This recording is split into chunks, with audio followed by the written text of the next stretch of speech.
어제 이재용 삼성 부회장이 구속됨으로써 탄핵은 거의 눈앞에 왔다고 볼 수도 있습니다. 사실 특검이 출범할 때만 해도 이재용의 구속까지는 생각하지 못했습니다. 그래서 삼성을 어떻게 해야 되느냐. 삼성은 특검이 잡아야 할 대마와도 같았는데 삼성을 잡지 못하고 탄핵으로 넘어갈 경우에 대한 경우의 수를 면밀히 따졌습니다. 그런데 수사 과정에서 계속해서 삼성과 청와대의 그 미략 그리고 공모, 그 뇌물까지 명확하게 드러남으로써 대마가 잡혔죠. 그래서 헌법재판소의 부담을 줄었다고 봅니다. 그래서 조기 대선은 눈앞에 왔다고 봅니다. 예. 그런데 1월 19일 날 이제 1차 영장이 기각됐을 때요. 네. 그때 이제 특검이 한번 휘청하고 헌재도 내부적으로는 좀 이게 뭐지? 이렇게 깜짝 놀랐었단 말이에요. 네, 근데 그 당시만 해도 특검이 원칙적으로 수사를 하고 영장을 잘 준비해서 영장을 치면 잘 될 거라고, 구속영장이 떨어질 거라고 생각해서 영장을 썼을 때 거기 핵심 관계자가 얘기가 아름다운 영장이었다. 그리고 완벽하게 준비를 해서 영장을 받아들이지 않을 수 없었다. 이렇게 생각했는데 근데 사법부가 가장 무서워하는 권력이 청와대 정치 권력이 아니라 삼성이라는 것을 간과하고 있었어요. 그래서 영장이 기각됐을 때 그 부분에 대해서 굉장히 통탄했었습니다. 예. 영장은 그때도 이미 완결성을 거의 갖췄다고 저는 보고 있습니다. 그렇죠. 그런데 특별히 법조 귀족이라고 불리는 그 판사들이 특별히 삼성과 그리고 재경부에 대한 영장이 굉장히 인색하고 거의 발부된 적이 없었어요. 그런데 이번에 그 영장 담당 판사가 특별히 법과 원칙과 그다음에 양심에 의해서 영장을 발부했다고 봅니다. 큰 결단이었고 용기였다고 봅니다. 원래 법대로 해주면 되거든요. 법대로 그렇죠. 해주면 되는데 법대로 판결을 내리는데 굉장한 용기가 필요한 게 우리나라 사법 체계의 현실입니다. 네. 저희 앞서 1부에서 이야기를 했던 내용들인데 주진우 기자님께도 한번 여쭤보고 싶은데요. 헌재가 24일에 최종 변론을 하겠다라고 기일을 정했잖아요. 네네.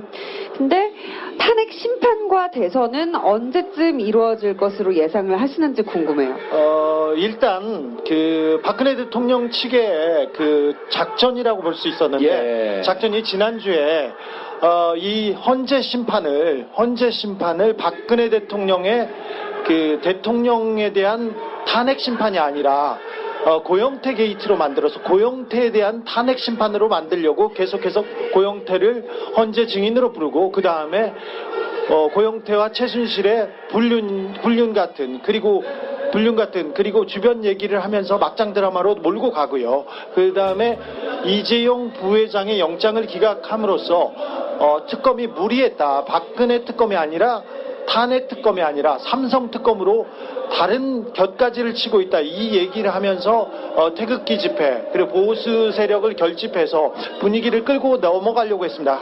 하지만 이게 실패함으로써 24일 최종 변론을 하고 3월 초에 판결은 탄핵 심판은 눈앞에 예정돼 있다고 보고요. 그러면 50일에서 대통령이 자리를 물러나게 된다면 50일이나 60일 안에 대선을 치러야 되는데 그러면 3월 초 대선인데 5월 첫째 주에 징검다리 휴가가 다 예정이 돼 있습니다. 그러면 중앙선관위나 안행위에서도 이런 내용을 고려해서 생각해보면 3월 9일 5월 9일 대선이 유력하다고 보고 있는데 이것은 자유당, 예. 자유당이 5월 9일은 화요일인데 5월 10일 에이지 맞습니다. 그렇습니까? 예, 5월 9일은 화요일. 5월 9일, 10일이 5월 10일. 가장 유력한 것으로 그 자유당과 바른정당도 아하. 보고 있습니다. 예. 자유한국당. 자유한국당입니까? 네. 자한당. 자한당. 네, 예. 자한당. 알겠습니다. 근데 이제 탄핵이 기각될 가능성을 아예 배제할 수는 없다. 아, 그렇죠. 예. 새누리당, 죄송합니다. 자유한국당, 자유당입니까? 네, 자유당으로 불러요. 예. 아직 헷갈려요. 자유당과 그리고 네. 청와대 그리고 지금 권력을 가지고 있는 분들이 가장 주력을 두고 있는 게 헌재에서 헌법재판관 한두 명을 설득해내서 그 사람들의 그 의견을 바꿔서 지금 거의 대부분 이거는 뭐 제가 취재한 내용이니까 모르겠지만 거의 결정이 섰다고 봅니다. 그래서 예. 몇 사람이 기각 결정을 함으로써 대통령이 지위를 찾고 그 다음에 그 이후에 이 헌재가 만약에 기각을 하면 국민들이 받아들일 수 없지 않습니까? 그렇죠. 네. 촛불을 든 것처럼 촛불을 들고 나오면 그때부터는 법적으로 인정된 부분이고 법적으로 대통령의 지위를 지켰기 때문에 지금 시위는 불법 시위다.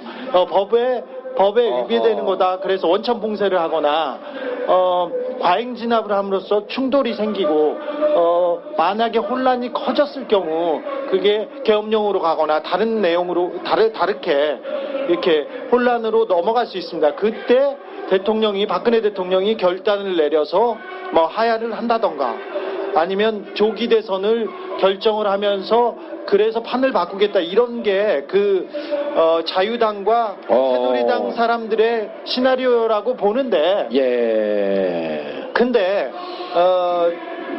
뇌물죄가 성립이 됨으로써 뇌물을 준 사람이 구속이 됨으로써 뇌물을 받은 사람이 훨씬 더 무겁게 처벌돼야 되는 게 이게 법의 기본 원칙이 아닙니까? 그렇죠. 예. 근데 거기에서도 조금 넘어갔습니다. 이동욱 재판관은 굉장히 법리적으로 뭐라고 해야 되나요? 법리적으로 정교한 사람으로 알려져 있어요. 그래서 네. 그쪽에서 어렵게 모셨습니다. 그 헌법재판소로 박근혜 대통령 탄핵 재판이 갔을 때부터 박근혜 대통령 주변에서 1차적으로 모시고 싶었던 사람이 이동욱 재판관이었습니다. 그런데 처음에 간다고 했을 때 다 말렸어요.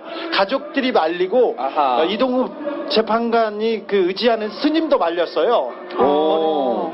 뭐 알렸는데 가야 된다고 하면서 논리가 뭐였냐면은 박근혜 대통령이 잘못은 했지만 뇌물죄가 적용되지 않았기 때문에 탄핵될 정도의 큰 중죄는 아니다 이 얘기를 했었는데 그래서 이동욱 재판관이 재판에 나와서 계속해서 또 해서 얘기한 논리가 뇌물죄 적용이 안 됐기 때문에 탄핵은 무리하다 이게 논리였는데 네. 뇌물죄가 적용이 됐네. 어떡해요.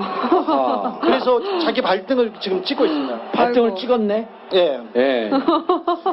그래서 탄핵 기각은 쉽지 않지만 그래도 그분들은 돈이 있고 권력이 있고 지금 자리에 그대로 있습니다. 사실은 이 정권이 박근혜 정권이 뭐 움직이거나 뒤로 물러난 것처럼 보이지만 그대로 있습니다. 박근혜 대통령은 텔레비전 보고 계시고요. 다른 사람들은 다 그 자리에 있습니다. 박근혜 정부의 2인자 황교안이 대통령 직무대행을 하고 있지 않습니까? 예. 오직 이 정권의 최순실 여사만 뒤에 물러나 있는 거지 나머지는 그대로 있다고 보니 그 사람들은 뭐든지 다 할 겁니다. 박근혜 대통령 주변 사람들을 보면 그런 얘기예요. 우리가 어떻게 잡은 정권이냐. 피가 아니라 한강을 건널 때 쿠데타 할 때 자기네들 목숨을 걸었고 자기네들이 피를 흘리고 잡은 정권이다. 그래서 자기네들은 죽지 않으면 물러나지 않는다. 이런 얘기를 자주 하는데 어떤 수단과 방법을 가리지 않고서라도 정권을 뺏기지 않겠다는 생각은 아직 있어요. 그래서 아직 마지막까지 기대해 볼 수 있는 게 헌법재판소의 재판관들입니다. 아시다시피 헌법재판소의 재판관들이 그분들이 법에 따라서 잘 판단을 해주리라고 믿고 기도하고는 있습니다만 그분들의 성향이라든가 그분들이 지금까지 해온 거를 보면 법이 그렇게 중요하던 사람이 아닙니다. 이명박 박근혜 정부 때 임명된 사람들을 보면 법보다는 권력보다는 자기의 출세가 더 중요한 사람들인데 여러 가지 역학 구도가 있습니다. 헌법재판소가 이번에 그 탄핵 판결을 제대로 하지 않으면 헌법재판소의 존재 이유가 없고 그리고 대법원에 비해서 훨씬 현저하게 자기네들의 가치가 떨어질 것이어서 여러 가지 구조상 기각을 하기 어렵겠지만 그래도 잘 모릅니다. 그래서 끝까지 싸움이 끝날 때까지는 끝난 게 아니어서 눈 부릅뜨고 지켜봐야 됩니다. 사실은 최순실 게이트가 처음 불거졌을 때 어땠습니까? 처음에는